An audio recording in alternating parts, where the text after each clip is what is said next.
berkaitan dengan Allah itu zikir, sedangkan yang berkaitan dengan makhluk itu fikir.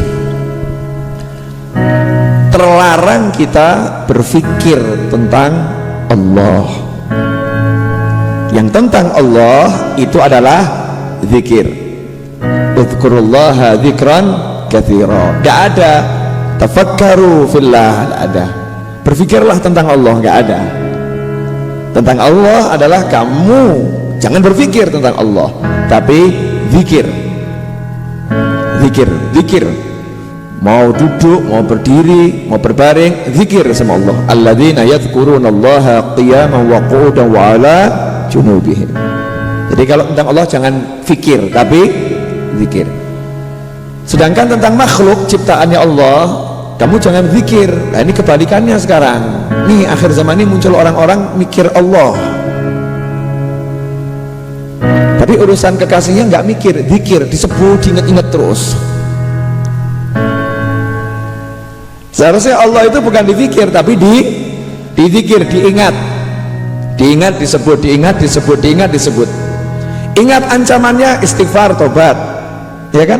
Ingat karunia-Nya, syukur, alhamdulillah.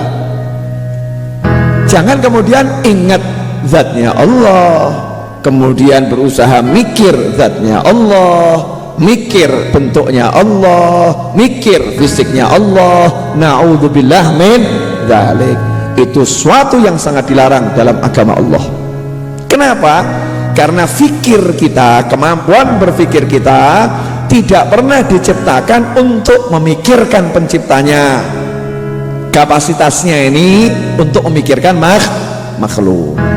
Sebab semua yang kita pikirkan tentang zatnya Allah, tentang fisiknya Allah, dalam kepala kita bayangkan macam-macam. Semua yang bisa kita bayangkan itu adalah ciptaan, itu adalah makhluk. Makanya gak mungkin Allah bisa dibayangkan.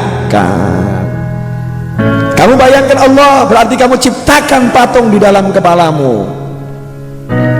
Kamu bayangkan Allah di langit, maka kamu tempatkan Allah di langit. Kamu tempatkan Allah di arsy, seakan-akan Allah bertempat di arsy. Dibayangkan seperti itu, kamu telah keluar dari agamanya Allah Subhanahu wa ta'ala. Karena kamu menyamakan Allah dengan makhluk. Maha suci Allah dari berdiam di suatu tempat. Maha suci Allah dari bisa dibayangkan dengan sebuah gambaran. Maha suci Allah dari diserupai oleh sesuatu. Qul huwallahu ahad, la ilaha illallah, laisa kamitslihi syai'. Gak ada sesuatu yang bisa menyerupai Allah. Makanya Al-Quran jelas, semua yang tentang Allah adalah zikir. Tapi tentang ciptaan Allah adalah fikir. Contoh, ya, kalau kita baca surat Al-Imran ayat 190, 191. Inna fi khalqis samawati wal ardi wa ikhtilafil laili wan nahari la ayatin li ulil albab. Inna fi khalqis samawati, sungguhnya dalam penciptaan 7 lapis langit dan bumi, dan dalam pergantian siang dan malam, malam dan siang, ada tanda-tanda kebesaran Allah bagi orang-orang yang mau berfikir. Jadi berfikir itu hubungannya dengan apa? Berfikir hubungannya dengan apa? Fi khalqis samawat, penciptaan langit, penciptaan bumi, pergantian siang dan malam, perjalanan hari, itu berfikir tentang makhluk Allah. Tapi lanjutannya ayat yang 191, siapa orang-orang yang berakal? Orang-orang yang berakal ini, orang yang mau berfikir tadi itu siapa? Alladzina yadhkurunallaha, urusannya dengan Allah, nggak fikir. Orang-orang yang senantiasa berzikir kepada Allah, qiyaman wa qu'udan wa 'ala junubihim. Orang-orang yang senantiasa selalu berzikir kepada Allah, baik dalam keadaan berdiri, duduk maupun berbaring. Itu yang pertama. Yang kedua apa? Lanjutannya ayatnya, wa yatafakkaruna. Kalau tadi wa yadhkuruna, lanjutan ayatnya wa yatafakkaruna, dan orang-orang yang senantiasa berfikir fi khalqis samawati wal ard, tentang penciptaan 7 lapis langit dan bumi. Itu Al-Imran 190, 191. Jadi jelas antara fikir dan zikir itu harus terpisah. Jangan pernah menggunakan fikir untuk fikir zatnya Allah. Nah kalau mikirkan kasih sayangnya Allah bagaimana? Ya memikirkan kasih sayangnya Allah. Nah kasih sayangnya Allah nggak apa-apa, itu bukan zat, itu kan sifat. Bagaimana ya kasih sayangnya Allah, merasakan kasih sayangnya Allah, ampunannya Allah. Kan jatuhnya nanti ya Allah tolong sayangi aku, jadinya zikir. Ya Allah ampuni aku, ya Allah bermurahlah kepadaku, jadinya dia akan berzikir kepada Allah subhanahu wa ta'ala. Kemudian kalau kita lihat di dalam berbagai hadis, Rasulullah sallallahu alaihi wasallam melarang umat Islam untuk berpikir tentang zatnya Allah subhanahu wa ta'ala. Itu sesuatu yang sangat dilarang, nggak boleh. Berpikirlah tentang ciptaan Allah, jangan pernah berpikir tentang zatnya Allah. Nah, ini harus bisa dibedakan antara fikir dan antara zikir. Nah orang yang mau merenungkan 7 lapis langit dan bumi, nanti dia akan ingat sama Allah. Dia akan ingat sama Allah, ya Allah. Ya, loh Ustadz, itu kan ada hadis tentang arsy Allah, singgasananya Allah. Saya mau nanya, singgasananya Allah itu makhluk atau bukan makhluk? Makhluk. Lah kalau makhluk ya boleh difikirkan singgasananya, tapi jangan Allahnya. Paham ya? Allah katanya istiwa di arsy. Allah bersemayam di arsy. Betul, Allah istiwa, tapi istiwa artinya bukan tinggal.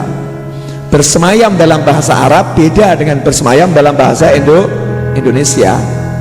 Istiwa dalam bahasa Arab itu punya makna yang banyak, dan ahli tafsir Ahlus Sunnah wal Jamaah mengimani ayat tersebut sesuai dengan ayatnya, sesuai dengan ayatnya, tapi artinya diserahkan kepada Allah subhanahu wa ta'ala. Maha suci Allah dari berdiam di arsy. Nggak mungkin Allah berdiam di arsy. Logikanya begini, kalau Allah berdiam di arsy, berarti arsy itu lebih besar dari Allah. Kemudian arsy dipikul sama malaikat, berarti malaikat itu kuat mikul Allah. Hebat kan malaikatnya? Paham? Kalau Allah berada di arsy, berarti ada jarak antara manusia dengan Allah karena berdiam di suatu tempat. Nah kalau Allah berdiam di arsy, ya, lah sebelum arsy diciptakan Allah berdiam di mana? Karena arsy adalah ciptaan Allah. Jadi maha suci, nggak mungkin Allah berdiam di suatu tempat. Maka jangan pernah mikir tentang Allah. Lah terus gimana? Nggak boleh kamu mikir, dan dibilangi kalau Allah jangan mikir. Maka pertanyaanmu nggak ada jawabannya. Kenapa? Nggak bisa gapai. Udah kamu iman saja, kamu zikir, nanti udah masuk surga ngerti sendiri. Udah gitu loh, gitu aja kok repot. Menukil kalimat Gus Dur gitu aja kok repot. Terus tinggal manut, ya kan? Allah tidak berdiam di suatu tempat. Maha suci Allah berdiam di suatu tempat. Tapi ada ayat tentang arsy, ya, memang ada tentang arsy.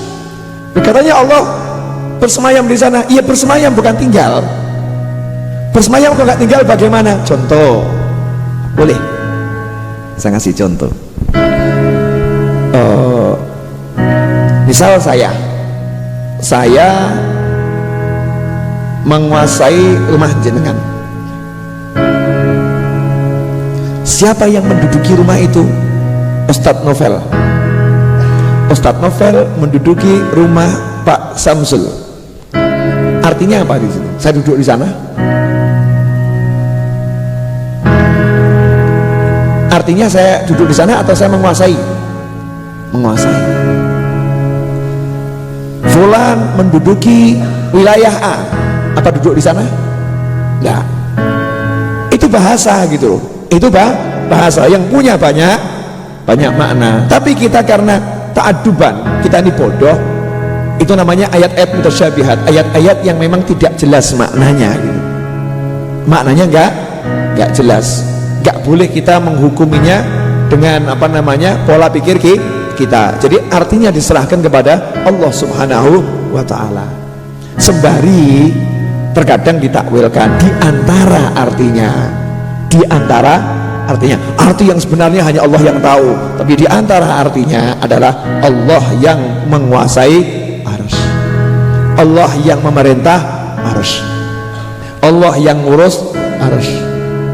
Jadi semua itu berada, Allah berada di atasnya, kekuasaan Allah berada di atas semua itu. Bisa dipahami? Insya Allah paham ya. Babnya gampang itu, gitu aja kok repot. Nah, jadi nggak usah dibuat repot. Nah, sampai di mana tadi? Fikir sama zikir. Nah, sekarang kalau ada orang ngajak kita mikir Allah, ngeri kan ya? Begini, saya mohon maaf ini biar gamblang. Kalau ada orang bilang Allah itu di atas arsy, Allah itu di langit, Anda membayangkan suatu atau enggak membayangkan suatu? Otomatis pikirannya diajak untuk membayangkan sosok. Na'udzubillah min dzalik. Nah ini bahaya nih, sekarang ada orang-orang yang begitu kerjaannya ini. Ngapain ngomong seperti itu? Ya bahas ayat, tapi ayat yang komplit. Kalau kita mau jujur, saya udah terangkan hari Jumat tuh, kalau mau jujur belajar ya, jujur belajar. Pertanyaan serupa pernah ditanyakan kepada Nabi Muhammad SAW. Aina Rabbuna, wahai Rasulullah, di mana Tuhan kami, di mana Tuhan kami? Rasulullah ditanya, apakah Rasulullah langsung jawab, Allah di arsy, Allah itu di langit, masa kamu nggak tahu? Apakah Rasulullah menjawab seperti itu? Enggak. Diam Rasulullah SAW, diam. Karena Rasulullah nggak pernah bicara pakai pola pikirnya, nggak pernah bicara pakai hawa nafsunya, nunggu wahyu, diam. Jawabannya apa ya Allah? Maka Allah pun mewahyukan setelah itu, wa idza salaka ibadi anni fa inni qarib. Kalau ada hamba-hambaku nanya kepadamu tentang aku, anni, tentang aku, tadi kan nanya di mana gitu, turun ayatnya itu bukan sampaikan aku di arsy, enggak. Kalau ada hamba-hambaku nanya kepadamu tentang aku, fa inni qarib, ketahuilah sungguh aku itu dekat. Ujibu da'wat da'i idza sa'al, aku menjawab semua orang yang berdoa kepadaku. Diarahkannya kita untuk apa? Zikir. Nanya-nanya keberadaannya Allah, udahlah, Allah dekat, udah kamu zikir aja, dialog sama Allah, udah. Ngapain maksa mau bayangkan Allah, otakmu nggak cukup gitu. Udah zikir ya. Ujibu da'wat da'i idza da'an, aku menjawab panggilannya setiap orang manggil aku. Ya wes, panggilan Allahnya, Allahumma ya Rabbi ya Karim ya Allah ya Arhamar Rahim ya Latif ya Asmaul Husna, itu baca itu semua itu aja yang dipraktekkan.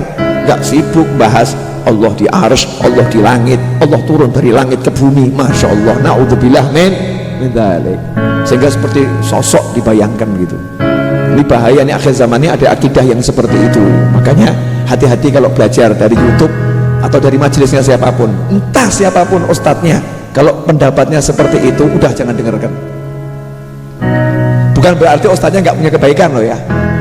Orang kafir aja bisa punya kebaikan kok, ya kan? Tapi ilmunya yang itu jangan dipakai, udah tinggalkan, udah jangan dengarkan akidah-akidah yang begitu, udah akidahnya jangan dipakai. Kalau ngajari senyum, pakai tuh ajaran senyumnya. Ngajarin apa? Zikir, pakai ajaran zikirnya. Ngajarin begitu, I'm sorry ya, udah, kamu Tuhanmu beda dengan Tuhan saya. Ya memang benar, Tuhannya beda. Lah apa bedanya Tuhannya Muslim sama non Muslim? Orang-orang non Muslim itu juga bilang Allah. Apa bedanya Allahnya dia dengan Allah kita? Ya kan? Yang membedakan kan dua hal, tentang teori ketuhanannya sama teori kerasulannya, kan begitu. Jadi kalau ada Muslim punya Tuhan yang beda dengan kita, ya aneh kan ya. Ini berarti kan akidahnya udah nyimpang gitu loh. Faham? Itu bukan ahlus sunnah wal jamaah. Makanya hati, jangan sampai Tuhan kita dibuat beda dengan Tuhannya Rasulullah SAW. Tuhan kita harus sama dengan Tuhannya Rasulullah SAW. Allah kita harus sama dengan Allahnya Rasulullah SAW. Allahnya Rasulullah tidak berdiam di suatu tempat. Allahnya Rasulullah maha suci dari berdiam di suatu tempat.